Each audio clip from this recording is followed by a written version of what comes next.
আমার এক বন্ধু মজা করে বলছিল, বিয়ের আগে ছেলেরা আধা পুরুষ, বিয়ের পরে হয় ফুল পুরুষ, বাচ্চা কাচ্চা হইলে হয় বীর পুরুষ, নাতিপুতি হইলে নাকি হয় সে কা পুরুষ।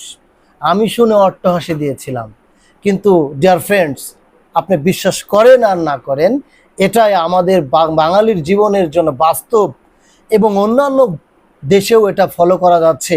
কারণ নাতিপুতি হওয়ার পরে আপনি যখন বৃদ্ধ হয়ে যাবেন, আপনার অর্থ সম্পদ যখন কম থাকবে, আপনার বুদ্ধিজ্ঞান যখন লো থাকবে, তখন আপনাকে কাপুরুষের মতো এই ছেলে ওই ছেলে দাঁড়ে দাঁড়ে ঘুরতে হবে। এর জন্য কথাটা আসছে ডিয়ার ফ্রেন্ডস। এর জন্য সময় থাকতে পথ দেখতে হবে। সময়ের 1 ফুট আর অসময়ের কিন্তু 10 ফুট। এর জন্য আপনাকে সফল হতে হবে, আপনাকে বড় হতে হবে। আপনার বয়স, আপনার শক্তি থাকা অবস্থায় আপনাকে কিছু একটা করে দেখিয়ে দিতে হবে, যেন বৃদ্ধকালে নাতিপুতি না আপনার পা টিপে, আপনার শরীর মেসেজ করে দেয়, আপনার কথা মতো যেন তারা চলে। কি পারবো তো ইনশাল্লাহ।